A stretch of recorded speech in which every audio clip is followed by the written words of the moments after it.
Hey YouTube, this is Blue Goddess, and today I will be reviewing two animated series based on their respective comics, Teen Titans and Young Justice.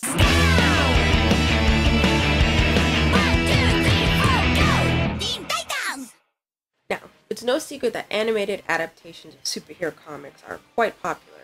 From X-Men to Batman, animated cartoons are the go-to mediums for these action-packed stories.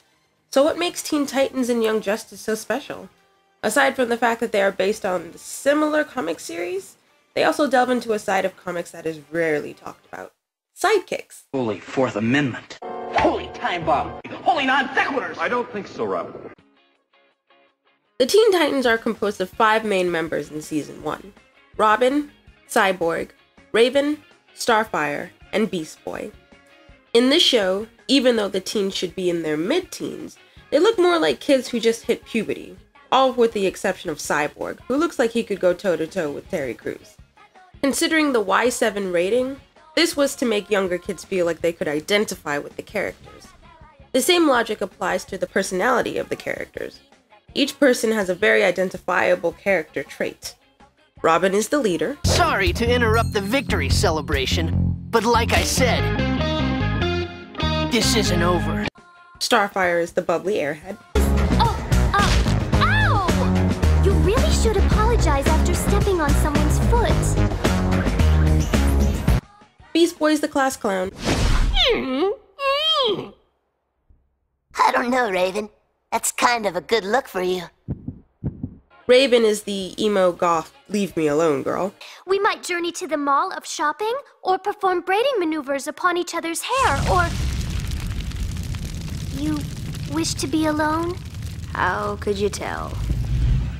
And Cyborg is... And of course, leather seats, power windows, and a booming stereo are all standard. He's the black one. Even though the team is limited by these traits in the first season, they all balance each other out and don't really get on your nerves. Much. In addition, the team is just that, a team. They remain with each other throughout the whole season with no change in team members. This allows them to develop a familiarity that makes their interactions more believable and gives their characters room to expand without smothering their stock traits.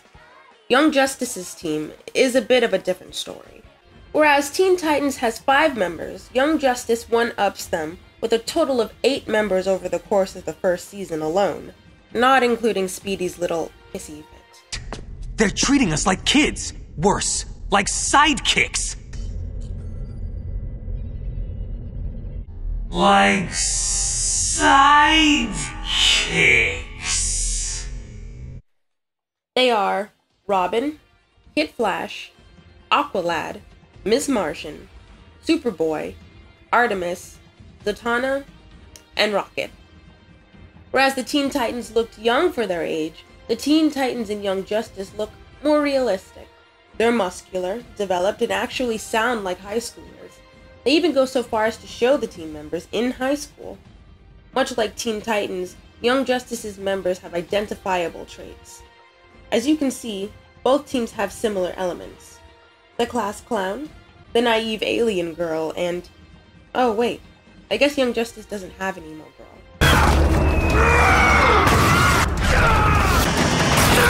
We need to take him down, or at least lure him away so we can safely disengage them. Wait. There she is. Whereas the Teen Titans were tied to specific character traits, those in Young Justice are more well-rounded. Rather, they are defined by their trainers, or in Superboy's case, lack thereof.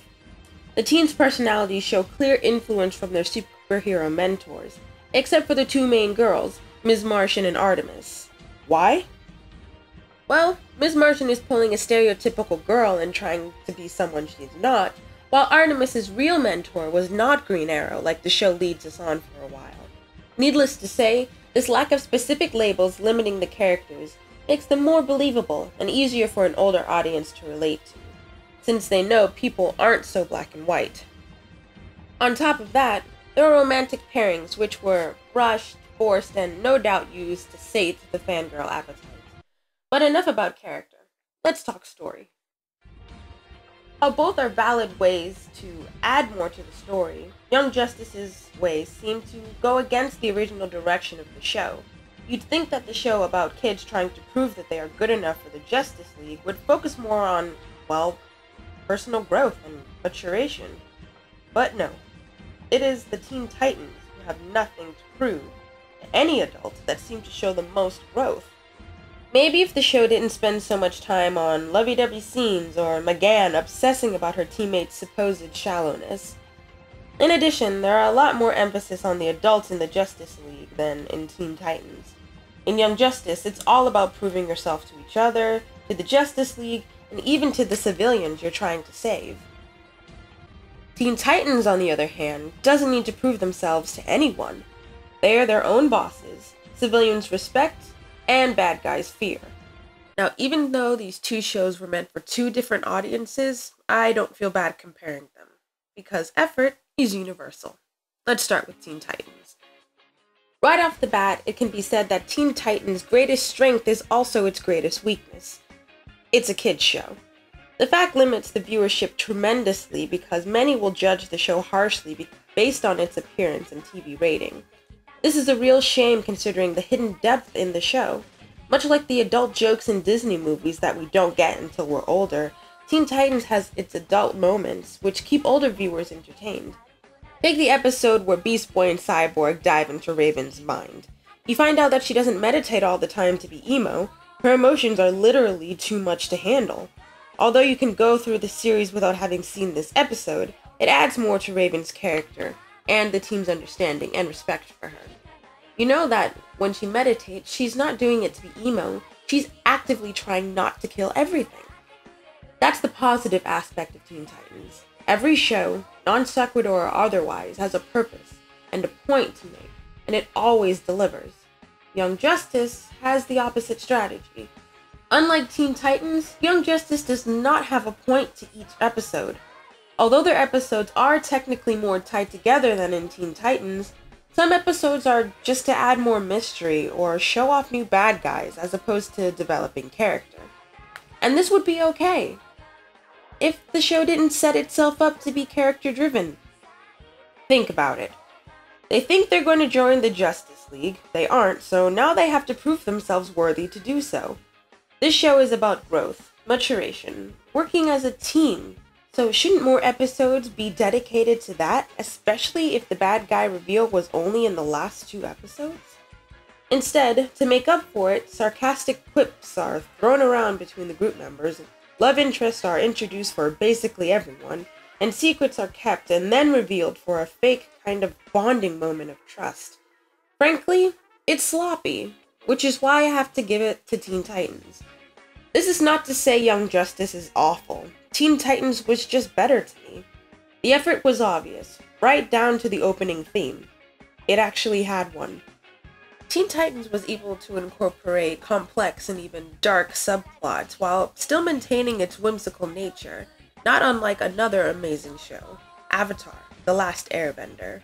Young Justice, on the other hand, plot seemed thrown together. While its animation is superior, especially in fighting choreography, it just wasn't enough to make up for its poor storyline.